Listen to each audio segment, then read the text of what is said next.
This Choircast podcast is being brought to you by Rituals for Heretics.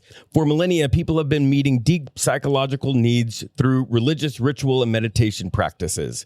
Rituals for Heretics takes rituals and meditation practices from all kinds of religions and deletes the God part of it while leaving the psychological work that is being done so that you can put whatever you believe or don't believe about God back into the ritual or meditation practices. Get your copy today on Amazon or wherever you purchase books.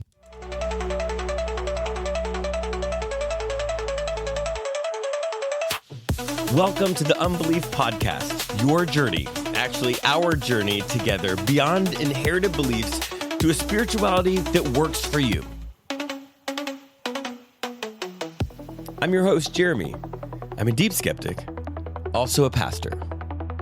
We can fix that later, right? No? Welcome to the Unbelief Podcast. I am Jeremy, and we are here for a drinks and deconstruction episode with the lovely John Doyle.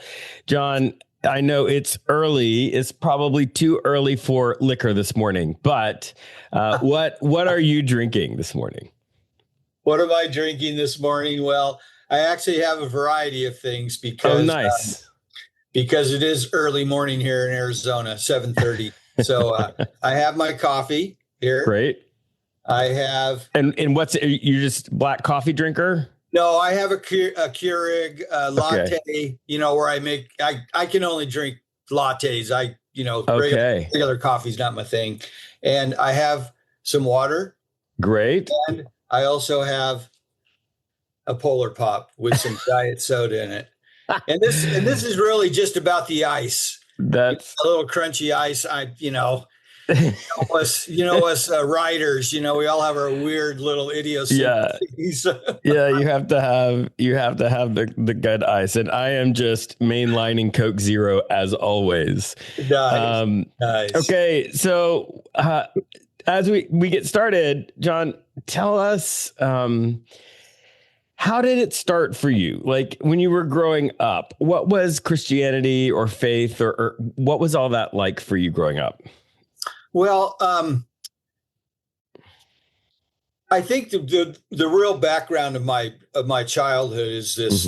I was born in 1960, so I kind of my formative years were late 60s, through the mid 70s, and I just had a lot of my parents were really permissive. They kind of just let us be kind of like feral kids, and always had a lot of friends around. Our house was neighborhood hangout, and we were good mischievous kids, and so always a lot of activity. But I would always find myself, and later I understood that I'm just an introvert by nature, where I have to go off and be by myself and collect my thoughts. But I'd go off and, to be by myself. And, I've always had a very active imagination in a fantasy world, but I'd find myself at a certain point, just kind of looking at everything that I could see, like within reality. And of course, as a young child, I couldn't really understand what I was, conceptually looking at. But my question was, what's beyond what I see? That's always been the question, and always in the back of my mind is, what's beyond what I see? I think as a kid, that's like this superpower that children have is that power of imagination, the power to think beyond what is just right there, right? Yeah. And I mean, that's a lesson we all can learn, at any point in life. I think the church just really kind of lacks an imagination, where we can, look beyond, what we see. My religious upbringing was really nominal Catholic. Okay. Neither of my parents were serious, so we went to, early like catechism and we go to church. And then after a while, it was like my dad would kind of drop us off at church, like I've done my, my stint, and then it just kind of petered out, from there. And what was that experience like for you? Like, how was that, going to mass and catechism and all of that as a kid? Well, it was real interesting because really my recollection of, Catholic Church on a Sunday morning is me and my three brothers faking like we were sleeping, hoping that my parents would oversleep and that we would not have to go to church. And so I never really had any sense other than it was just kind of an inconvenience. But so I think we ended up stopped going when I was about in 5th grade. And then I started to deliver the morning paper, the Arizona Republic. Right. Like newspaper. Pedaling my bike and delivering. It didn't come via email? No, just good old hard newspaper. But I found myself I actually started going on my own, which was kind of absurd when you look at, what my outer life was. I would go to mass in the early morning, like at 7 a.m. After I got done delivering the Sunday paper, I would go and I would go sit. I had my special seat and I think maybe there was like this connection with the superstition. Because I was also a very superstitious child, had the right. And that thread runs deep in Catholicism, right? Yeah. Very, very, very interesting. But, after a couple of years of that, that kind of ran its course. And why did you show up? You said superstition. Like what did it, when you showed up at mass at 7 a.m. after doing your paper route, what were you experiencing there? I think maybe some sort of familiarity, that there was some sort of connection with something that I didn't even know I was connected with. Yeah. And how old were you? Like 12, okay. 11 and 12. Okay. So at that, you're just starting going through puberty. Your brain is starting to have these abilities to understand metaphor more deeply, and religion is full of that. I'm sure that there was some part of that felt very stimulating to your brain as well. But it, but it waned, Right. And then when I went through my adolescence, I didn't have any outward pool. I kind of thought that, religion was for the simple-minded. Okay. How did you go from showing up at mass voluntarily at 7 a.m. to religion is for simple-minded people? I think there was kind of,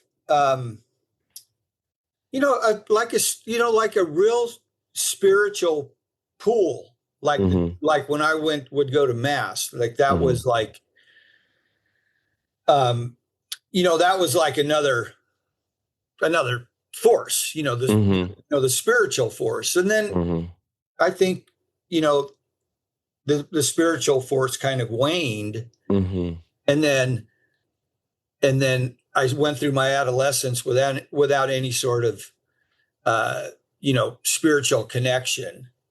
And, because that's kind of a pattern that I've seen, as a recognized spiritual person, someone who is, connected in with that wavelength. And I speak no ego into that because I understand the liabilities of what it means to be spiritual, but at the same time, having those, those connections and because I've seen that pattern, throughout my entire life, just, kind of moving into something and then it'll move out, and I'll be on my own and then something will move in and something shows up, without any sort of notice and very, kind of, keeps me on my toes in a real peaceful way. Sure. And John, you are part of our not church community where we have this community of people of all kinds of spiritual identities and non-identities, atheists, agnostics, Buddhists, mystics, all these people, Christians, who are trying to be there for each other and explore spirituality and life in general. We post pictures of our pets too. So I do know that you are a person that has all kinds of interesting sort of mystical experiences. Yeah. And there again, like I was just mentioning, the characteristic of the mystical for me is that it initiates. Okay. I've never been able to, even though I've been in positions where I've, praying for something and something happens. Yeah. But at the same time, I've been in that same position 100 other times and nothing has happened. So there, I can't conjure up the mystical. It just, right. and that's what, when it first showed up, the way that I'll break this down is I've had mystical experiences in like 3 different forms. Okay, good. The first is the physical manifestation. That's Tell us about one of those. The first physical manifestation I had was real early in my married family life. I was an 18-year-old. I was an 18-year-old father. Oh, wow. Grew up in Arizona, but moved my young family to Alaska in the early 80s. And, and life was challenging. One night, this very kind of fragile marriage, family, living situation, it all kind of came undone, where, the worst is said and the energy is spent. And I remember, kind of staggering into the living room, just like totally emotionally and physically spent. And I kind of threw myself into the couch, I kind of fell into the couch, right into the crack of the couch. And my right arm was beneath me. And I was like stuck in the crack of the couch. And it was like total darkness, just like hopelessness, this life isn't going to work. And, really feeling that complete darkness. And then I started thinking about my young family and, thinking about, the things, that I wasn't willing to give up. Right. And literally, Jeremy, this is the first time I ever prayed, like that, God. And I said, God, give me the strength to go on. And no sooner than the period was on the end of that sentence, I was sitting straight up, on the couch, firm back, just full of this hope. Wow. And I have no recollection of being in the crack to being in this position, and I actually have, tried to recreate it later, come on, John, let's see if you could actually let's get in the crack again. With your arm underneath you, pull your, it's like, maybe if I was like some super athlete with great core muscles, but, so I'm sitting there and this feeling in this initial rush only lasted a couple moments. Yeah.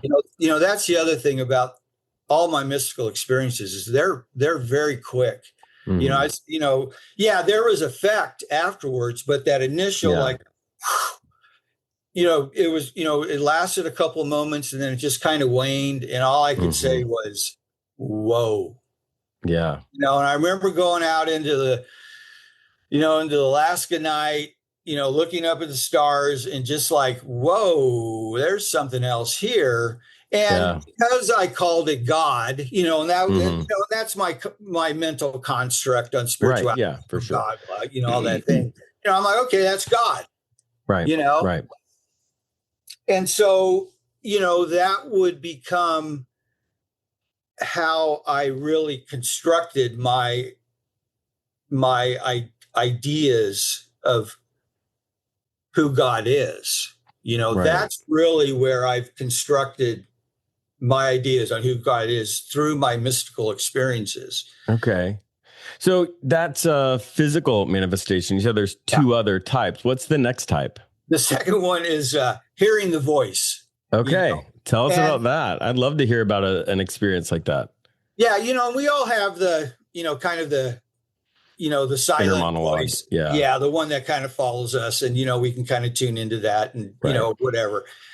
But these stories that I tell are, well, I'll just tell the story. So in the 80s, when I lived in Alaska, I worked as an industrial painter in the oil fields of Alaska. And so after 10 years, it was like, oh man, we got to get out of here. This Alaska living is a little tough.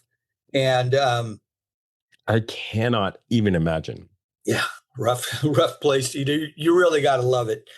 And so we moved to Oregon, and I had 3 grade school kids, a wife who was kind of more a stay-at-home mom. Uh-huh. And we got into a house as soon as we got there, and I still didn't have a job, and I wasn't going to become a industrial painter because there's no industrial painting down where I was living. I was really wanting to get a different job, something more stable. So one afternoon, I'm laying in bed crying the blues to God. The woe is me, really pathetic. And I'm laying there, like, woe is me. And I hear the voice, and it's like right here, this like, the voice, and it says, John, go to the Yellow Pages and I'll find you a job. Okay. So when you said you hear the like an audible voice, not the voice in your head. This instant is like a audible voice, like right here. Yeah. Cause I've, the voice comes in all different ranges. Yeah. And, there's a lot of variation about how, the spirit can talk to us, this example was like an audible spiritual voice. Right. So go to the Yellow Pages. And for people who were not born in the 1900s, the Yellow Pages are there was a physical phone book with all the, and there was the Gray Pages, which was like John Doyle and his number and his address. Yeah. And the Yellow Pages was categorically organized by business type. It was all businesses and advertisements, and it was actually on yellow paper, right? So the voice tells you to go open it up to the business advertising directory for the whole community. And what happens? Do you go? Oh yeah. I mean, the voice was so, it was like obedience was like, okay, I'm going to go do this thing. Something is going on here. I mean, what did that feel like internally? Like, what was that experience? It was like someone who we had some sort of a love relationship, without it really registering that it was at the time, but it was like that. Like if your very best friend, your mom, your dad, your grandma was all in one voice.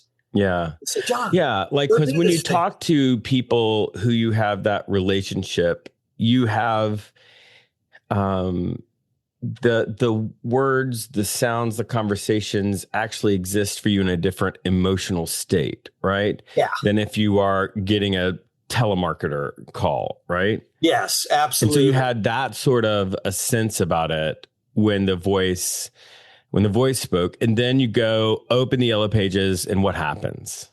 Well, so I'm living in small town Silverton, like 10,000 people, wow. And so I'm like, well, I don't even have the Yellow Pages. So I go down to the library, the Silverton Library, and I'm like, what the heck am I looking for? Well, I've had this lifelong interest in writing screenplays. Okay. just on my own.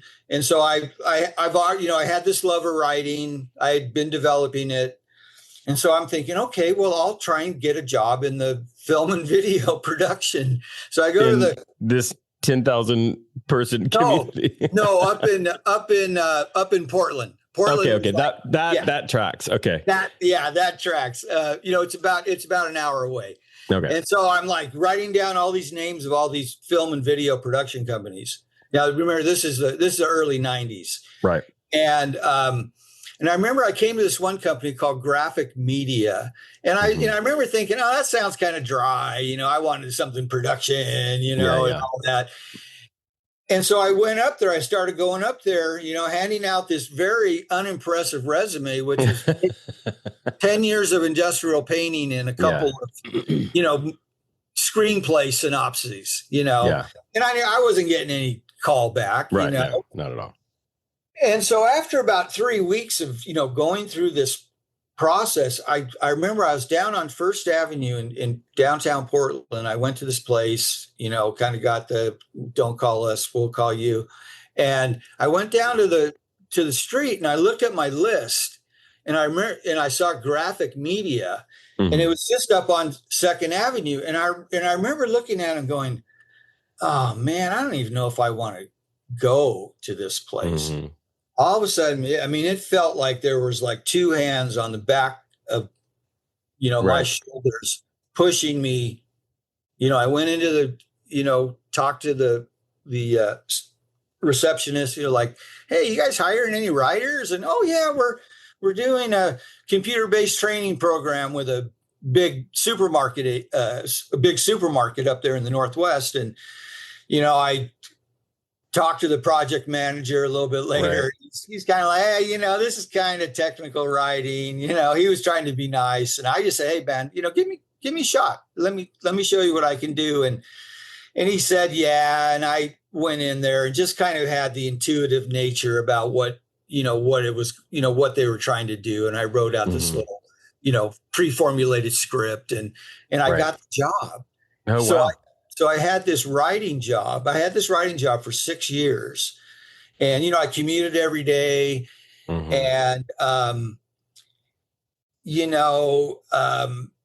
it became a real fruitful time. All the time spent in the car, and this was during my church years, which was the 90s, and so there's a lot of time for, just that fellowship with God and. Spending time learning about things, and walking away. I really felt one day God kind of spoke to me on one of my trips up, and it was like, John, I didn't give you this job because of anything that you've ever done. Right. I gave you this job because I love you. Oh, that's so cool. Yeah, and that's always been all the mystical experiences. Like even my first one, it's not just like a bolt of energy lifting me up, as we would think energy. There's all the personality and all the heart of something like taking me somewhere else. All right. So we don't have a lot of time left. Okay, but I know. You've given us 3 categories, and the anticipation is killing me. What is the third category? Okay. The third category is what I call visions. Okay. And what do you mean by that? This is basically when I describe a vision, it's like a movie. Okay. Goes off, and I'm watching a movie in my spiritual mind.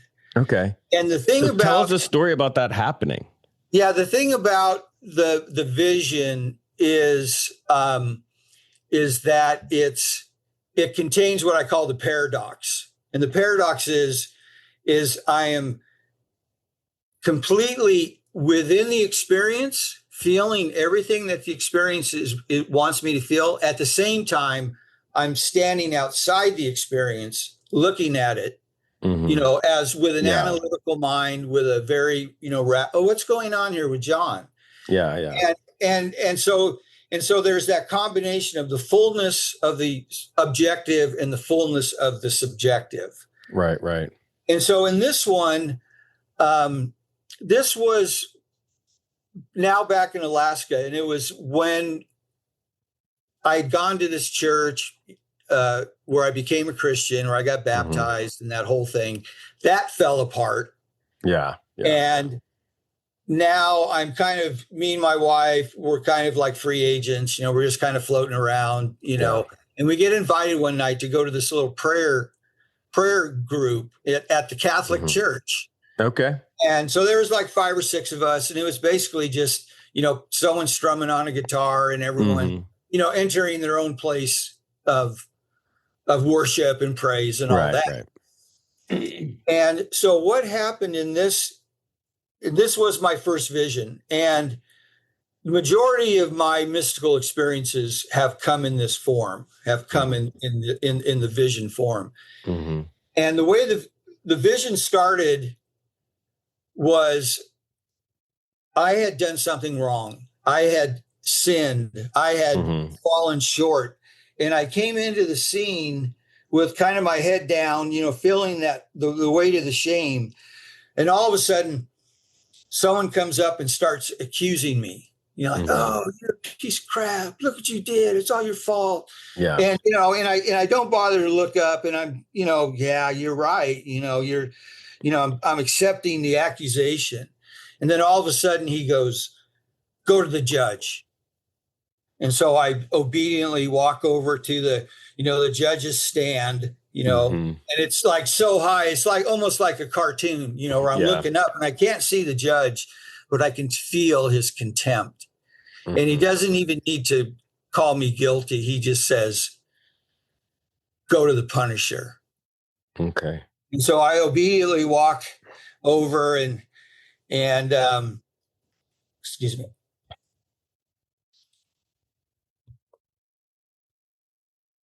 Out comes this big old buff dude with this black hood on his head, and he's got this razor sharp whip. And I just like, I deserve this. I deserve this punishment.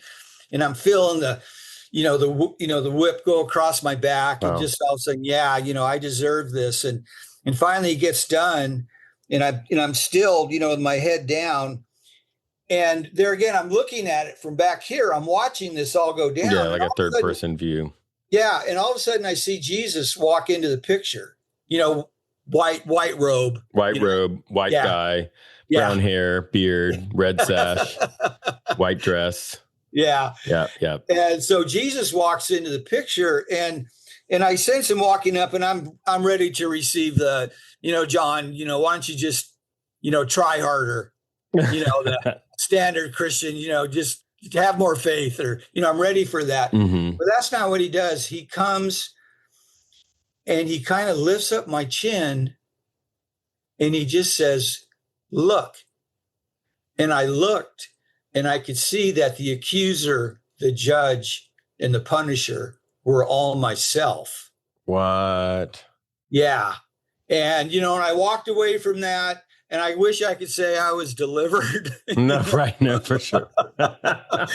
First comes recognition, then like 25 years of like breaking that accusation, judgment, punishment pattern.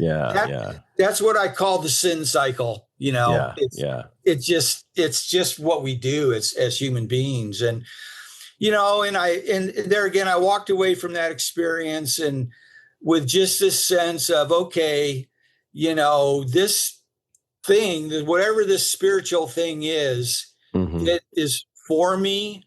It wants me to be healthy and have wellness and freedom, and it will bring these truths that are hard to take. But, that's, and then so I take the experience of the mystical, and I look at it and I mine all the gold out of it. And then it's like, well, this thing can't just love me. That would be absurd. I would not want a God who just loved me. And so John, I just real quick. So I extrapolate that out. Okay. If God loves me, then God is the same for you. Yeah. It's the same for that bad guy over there. Same for that atheist over there. And so that's how I formulate life, is No, I by get what that. I've seen. Yeah. Well, I don't want to close this out until I ask you to just describe this community that we have, the Not Church community. Like, if you were going to tell somebody what this thing is and why you keep showing up, tell us about Not Church. Yeah. I've always loved the small, intimate. I've, been part of like house groups and men's groups, and, that intimacy. That's what I love. I love the intimacy of being able to go into a place and have everyone's natural voice. That's when we get real with each other, is when we're in small spaces. And, the people have been super great, people that are willing and able to, really thrive in that space. But I have to tell you, what I tell people, Jeremy, is about you. And I really mean this. You have such a pastoral way where you come in, you kind of just throw out the questions, allow people to have the freedom. You're not there to hem anyone in. And then plus you're just super smart, seriously, whenever you do the Bible, the lessons, I'm just like, dude, this guy knows this thing. And I really appreciate that. You kind of remind me of my older sister, super warm, but also super smart. Wow. I think that's a really great combination. And so that's what I would say about the Zoom experience. Yeah. Yep. And we do Zooms. We have a Discord where we chat. And, if that's the kind of thing that you feel like you might be interested in, one of the things is a lot of us in there have religious trauma around being manipulated out of money. So we don't ask for donations. It's just a pay for what you get thing, $3 a month. And, if it doesn't work for you, you just stop paying. And if you can't swing $3 a month, just shoot me a line and I'll get you in for free. But if you're interested, go to patreon.com/skepticpastor. That's patreon.com/skepticpastor. John, thank you so much for your time and generosity with telling us all of these fascinating mystical experiences. Well, I have many more, so maybe we can revisit. But thank you, Jeremy. This has been just such a wonderful experience. That's it. That's the podcast. Shout out to the Choir Network, to Patheos, to Matthew and Keith, who make everything happen. Now, get out of here. Go do something to make the world a better place. Okay? We'll see you next time.